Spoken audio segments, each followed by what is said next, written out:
there is the reason. We have King Charles III and Queen Camilla in the imperial state crown and Queen Mary's crown, waving to the thousands of people who are thronging the Mall, who have braved the rain and are here to witness an historic moment. And we see there the pages, who, I have to say, did behave very well, getting a moment that will stay with them for the rest of their lives. And also, Queen Camilla is joined by the two ladies in attendance who helped her with her train and doubtless steadied the nerves too this morning as she was getting ready. A wave to the crowd, and the crowd waves back. Robert Hardman, I believe, as a very young prince, was it age just 2 that Charles made his first balcony appearance? Yep, it was 1951, and he was 2, and he came out. They normally wait till you're sort of 2 or 3. The Queen came out as a babe in arms, but there we are. This is the rest of the family joining them now. The working family. It's quite interesting that we're seeing there all those who still undertake engagements, regular engagements, and their children. But I mean, this is such an important moment because this is the first time he has led the family out as king. He's been on that balcony, as you say, Kirsty, since he was tiny. He can just about remember the coronation balcony moment, and ever since then he's been seeing these scenes. But you know, he's leading them today. He's the one they're here to see. He does look relaxed. He's taking it all in, and it must be quite a scene to be on the receiving end of. And when you say working members, I mean, obviously we've got children there, we've got the pages today, some of them better known faces than others. Take people through the working members of the royal family. The working members, they're the ones who appear each day in what we call the court circular. There we see the new Duke and Duchess of Edinburgh there, Prince and Princess of Wales there. Then the pages, the King's pages, the Queen and her pages there to her left. But this is sort of, in a way, recognising those whose day-to-day job is supporting the monarchy. They are, you know, the King's eldest son, the Prince and Princess of Wales, and Princess Anne, of course, the Princess Royal, the Duke and Duchess of Edinburgh. And also it's nice to see there the elder cousins, as the Duke and Duchess of Gloucester, Princess Alexandra, the Duke of Kent. They still play a part in this sort of broader royal frontline unit, if you like. You know, they may not make the headlines every day, but they're still there. They've got their patronages, and the King feels a great debt of gratitude to them. So on a day like today, he's saluting them. What we haven't got here is all the extended cousins and cousins of cousins and that sort of thing that we used to see at perhaps a birthday parade. I think underlying the messaging here is, you know, today's a day about the monarchy rather than about me, myself. Yes, very interesting point. And I suppose such a special day when those youngsters have been involved. You want to say a sort of thank you. Oh yeah, they've been working today. There's a deal of pressure on those youngsters to go out there and behave well. Also very interesting to see, well, there we are, a wave from 2 very popular people. Not in a wheelbarrow around the garden today, something altogether different. And here we see, John, the helicopters coming in. Yes. Through the clouds, through the rain, they've made it. Exactly, they've battled through. So this is the first of 5 formations of helicopters we'll have ahead of the Red Arrows. And what you're seeing is a formation, the first ones were a formation of 3 Juno helicopters, so training helicopters from No. 1 Flying Training School. And interestingly, on the second of those helicopters is Squadron Leader Rich Allinson, who was actually one of Prince William's flying instructors when he was going through his helicopter training. So there's a nice royal connection there.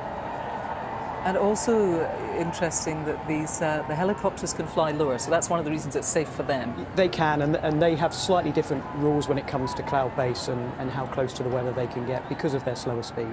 Right, and even though it's very rainy then, it's not too dangerous for them today?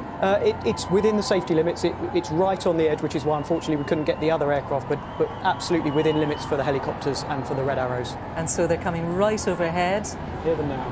Right over the palace. Everybody looks up.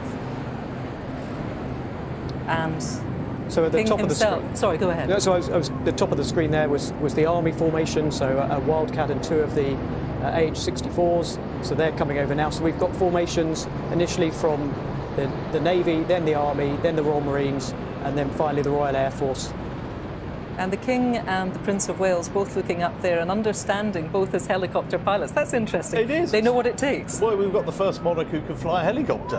He was in his naval days. Correct me if I'm wrong, but he was actually a very good Wessex helicopter Indeed, pilot. yes. He was top of his class, so he knows what's going through their minds. And of course, the Prince of Wales has flown many helicopters, so there's a lot of expertise up there. If they're flying the wrong way, I'm sure they won't just hear about it from their immediate bosses. Now you see, everybody else is tilting their heads up, apart from the King and Queen. But of course, they've got something to be mindful of. So it's just eyes up for them.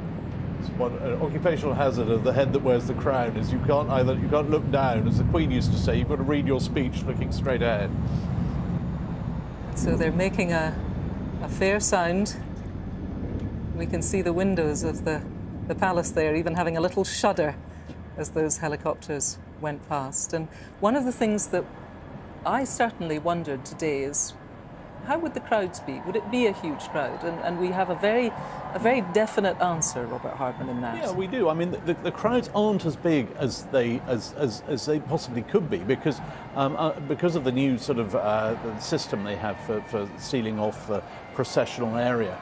You haven't got as many people in the immediate area, but here's the big moment. Yes, here's the big moment. Here's the main event. Absolutely. So the Red Arrows, because they are a professional display team, they can work to greater weather limits than the other aircraft who have unfortunately been unable to join us. So we do get a chance to see the iconic Red Arrows in their red, white and blue as they come down the Mall, which just looks fantastic. What a scene.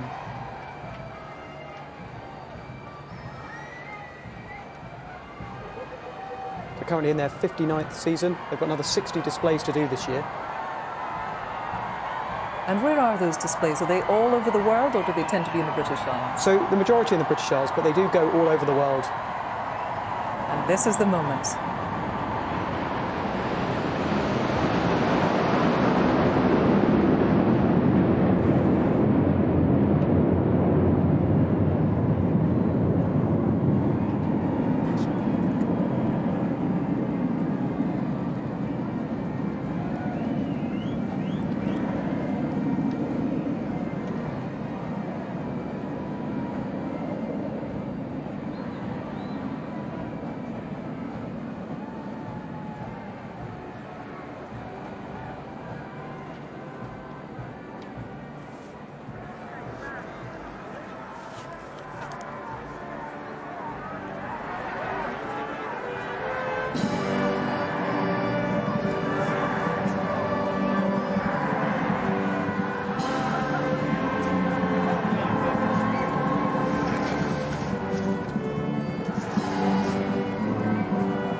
Well, that was a wonderful moment, an iconic moment, and it would have been a great shame if the weather had put stop to what really is a sort of seal on the day, I think, John, don't you? That sort of visual spectacle of something that we've come to know and be in awe of, and also be very fond of, that spectacle of the Red Arrows.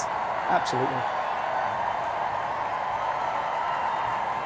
The armed forces giving a round of applause.